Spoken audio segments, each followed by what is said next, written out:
Guys, welcome back to my channel. In today's video, I want to share with you the 7 life habits that I now do at the age of 30. These are 7 things that I've incorporated into my life, 7 habits that I have formed that I just think make my life feel a lot better at the age of 30. And all of these things are things that I didn't really engage in my early to mid 20s, and some of them even as far as my late 20s. Stick around for number 7 because I feel like maybe it's something we all need to hear.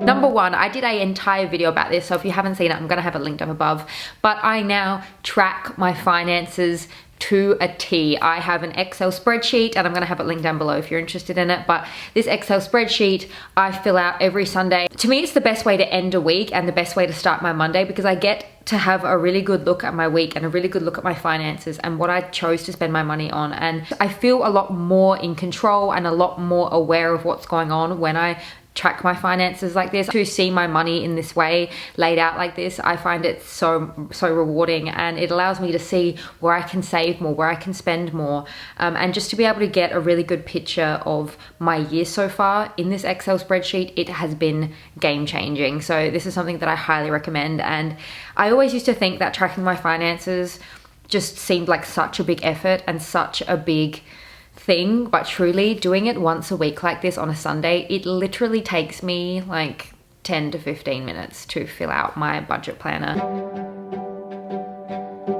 This year I finally read a book called, is it Atomic Habits? I'm gonna have a photo on screen for you, but I've heard so much about this book for years, and I finally went and listened to it on Audible, and it has actually helped me finally stop underestimating the power of daily habits and daily habit building and stacking. It's actually allowed me to be able to incorporate some of the other habits that I'm going to be mentioning on today's video in more of a daily form and just a weekly form, and just things that I never would have felt like I could have done before, but now I've been able to incorporate them through things like habit stacking and tracking my habits. Reading this book gave me so many great tips on how to form and make habits last and stick.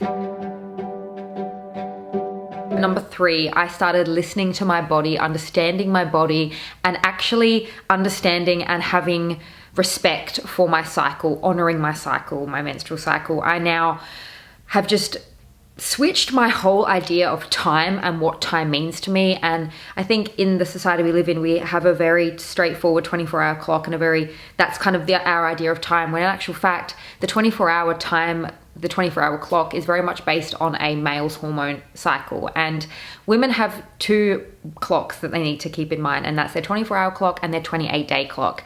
And honoring my body and honoring my cycle like that has been so game changing. And truthfully, throughout my 20s, I never needed to do this because I just was, popping a little birth control pill every day and thinking I was having a legitimate menstrual cycle and a legitimate bleed, when in actual fact, that was not happening for most of my life. I just shut down that part of me completely. And now honoring that part of me, honoring this part about me, has led me to really strategically plan my life and my activities around my cycle. And it's a way I honor my cycle. An example being, I have filmed 9 videos this week. That's quite unusual, but it's partly because I'm actually going, by the time you see this video, I've already been away, but I was actually going away this month. On top of that, I knew that next week I don't want to film because Aunt Flo will be in town. And to be honest, I like to take it really easy. I feel like in that week of my month, I'm better at tying up loose ends, finishing projects. I don't like to do a lot of strenuous activities, a lot of social activities. Hell, I don't even do swimming that week. You guys know I do swimming lessons. My swimming instructor does not see me the week of my period because I know myself well enough to know that I do not have the physical or mental energy to be doing an hour of laps, an hour of swimming. This one is all thanks to that book that I shared. It's a habit that I have now been able to incorporate into my daily life. But at the age of 30, I now consider myself to be a daily meditator, and I also engage in prayer. And these are things that I did very sporadically throughout my life. These are things that I tried to do on a daily basis. Throughout my life, I only really engaged in meditating when I was at the lowest of my lows. And similarly, when my life was in really dark places and there was really sad and scary things going on in my life and in the lives of those around me that I loved, that I felt like was out of my control, those would be the times when I would drop to my knees or sit in silence and pray to a higher being than myself. Now, this can kind of apply to whatever you believe in, whether you have beliefs of just more of a general universe or you believe in a specific religious institution. I pray in my own way that's very personal for me, and I think that prayer can be very individual. And I suppose, I mean, maybe if you're atheist, you probably don't really resonate with this point, but if you're someone who maybe believes in a higher power or even just consider yourself being spiritual, engaging in daily prayer and meditation has been truly life-changing for me and is now a habit that I incorporate into my life. And it's just interesting that I've gone from literally just praying when I felt like I needed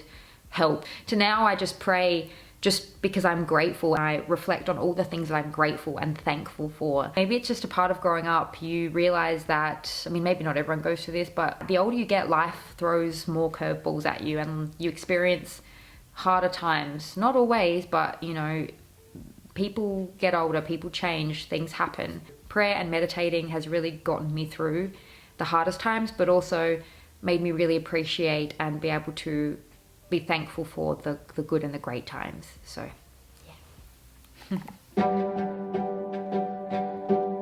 Number 5, she finally showed up. My intuition. I started listening to my intuition more strongly. I started to really listen to my intuition and to stop ignoring it. For most of my 20s, I feel like I ignored my intuition.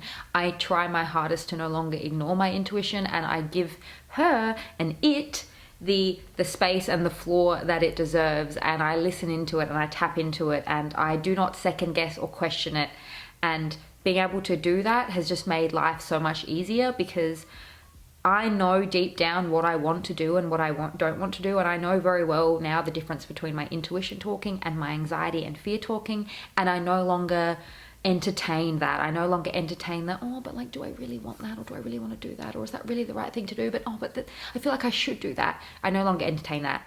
I listen to myself and I listen to my intuition. It's just saved me from so much inner turmoil, and also the sick feeling I feel when I used to ignore my intuition. It saved me from that, and it saved me from just wasting so much time being indecisive and umming and ahhing, because deep down I know what I want and I know what's right, and I now honor that. So number 6, I started using an alarm clock that wasn't my phone. I no longer let my mobile phone, my iPhone, wake me up in the morning. It's not a vibe. It's not what I like to do.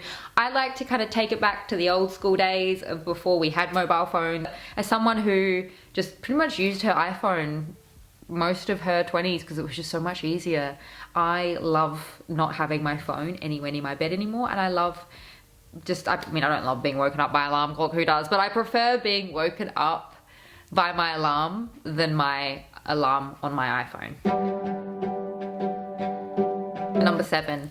This one may be a bit of a tough pill for some of you to swallow, and I'd really love to hear if this is something that you still struggle with, because this is something that only very recently I had to put my foot down and decide that this was how it's gonna roll, and that is that I had to stop trying to save people, to fix people, to help people who truly did not want to help, fix, or save themselves. I had to step away from that. I don't know, maybe I'm alone in this. Let me know in the comments down below, because I don't think I'm the only one, but I think we've all had experiences with people in our lives before that it almost just becomes so frustrating and heartbreaking, because we see them hurting, we see them upset, we see them literally just spiraling out of control, or we see them just wasting their lives away, or we see them just stuck in a victim mentality.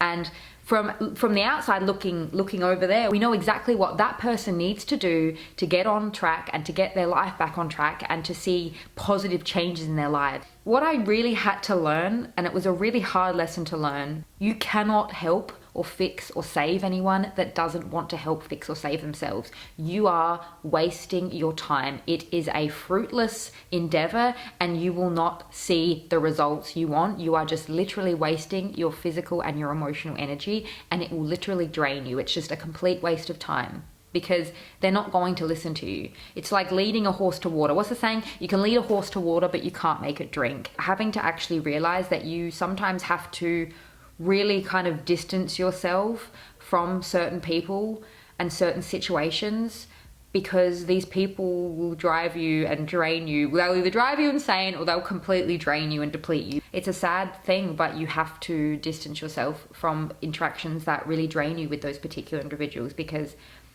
you know, you can try your hardest to help them see the power that they hold within their own lives. But unfortunately, you cannot fix them or save them or change them unless they are ready to do the work and see that for themselves. So I kind of hate that I left that one a little bit of a downer, but share with me your experiences with that in the comments down below. Whatever age you're at, share with me some of your life habits that you now incorporate that just make your life a lot better. I'd love to hear those in the comments down below. I'm gonna have another one linked to you right here. If you haven't had enough of me just yet, feel free to join me over there. Thank you so much for joining me in today's video, and I'll see you in my next one.